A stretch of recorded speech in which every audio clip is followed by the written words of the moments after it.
Amigas y amigos, la utilización de argumentos religiosos en esta campaña electoral sin duda que ha generado división en los costarricenses.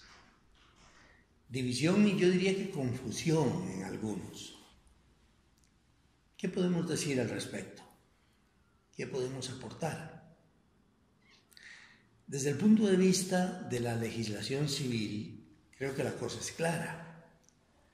Tanto la Constitución Política de Costa Rica, nuestra Carta Magna, como el Código Electoral establecen la prohibición del uso de argumentos religiosos para inducir el voto de los ciudadanos.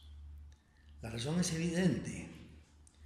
Con la referencia a lo religioso, aun cuando se presente bajo un ropaje ético, se está objetivamente abusando de una posición de poder para influenciar el comportamiento electoral en beneficio de unos y en exclusión de otros candidatos.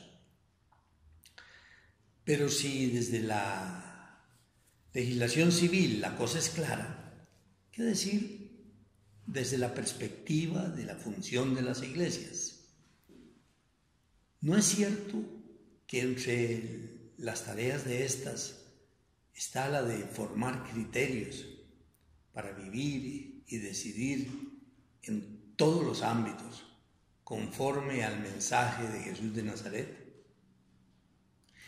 Aquí es donde algunas personas y grupos pueden confundirse.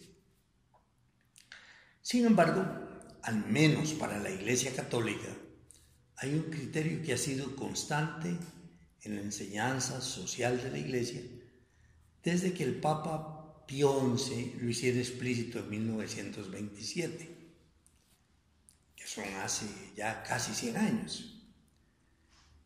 Este criterio es el que distingue entre la actividad política como una de las formas más elevadas del amor, de la caridad, y por el otro lado, la política como un mero instrumento de grupos y personas para adquirir poder en su propio beneficio.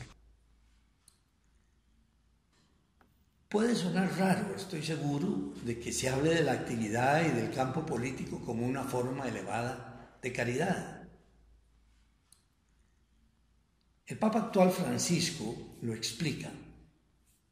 La política es un ejercicio de caridad cuando se orienta al bien común, a la defensa de los derechos humanos. Por el contrario, dice el Papa, utilizar la política para el beneficio propio es corrupción, es la palabra que usa. Con esta distinción, Pío XI se enfrentó a Mussolini ya en 1927, que acusaba a la Federación Universitaria Católica Italiana de inmiscuirse en la política. Con este mismo argumento, Benedicto XVI, mucho tiempo después, reconociendo que los aspectos técnicos de la política no le corresponden a la Iglesia, en cambio sí le es propio dar criterios, dar su juicio moral sobre cosas que atañen al orden político. ¿Cuándo? Cuando esto sea requerido por la defensa de los derechos fundamentales de la persona. No podemos, sin embargo, cerrar los ojos ante la realidad de nuestro país, donde muchas actividades políticas se mueven más persiguiendo los propios intereses en vez de ejercerse por caridad, por amor. Por eso el Papa Francisco habla ante una realidad como la nuestra y lo repitió en su última visita a América Latina. Habla de la necesidad de rehabilitar la política. Esto es el gran reto para toda la ciudadanía. ¿Pero qué quiere decir rehabilitar la política? Para Francisco, rehabilitar o recuperar el sentido de la política exige que la política no esté sometida a los grupos de poder económico y que la economía, a su vez, no esté sometida a la tecnocracia. Que la política tenga como prioridades el bien común, es decir, los derechos humanos de todos y todas, sin discriminación alguna. Por eso, rehabilitar la política significa que todos y todas las ciudadanas la pongamos al servicio de objetivos de justicia, de equidad, de solidaridad.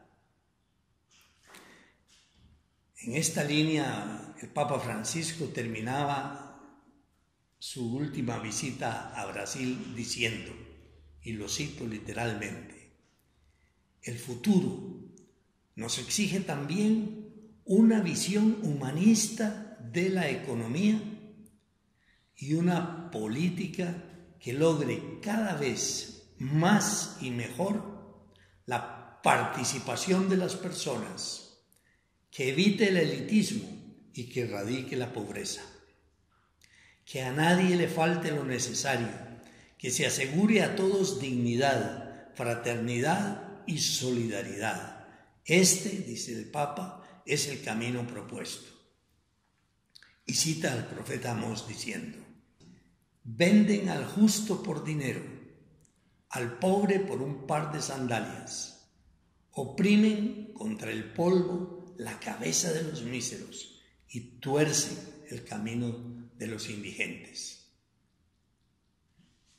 El Papa, después de esta cita del profeta, añade, los gritos que piden justicia continúan todavía hoy. Muchas gracias.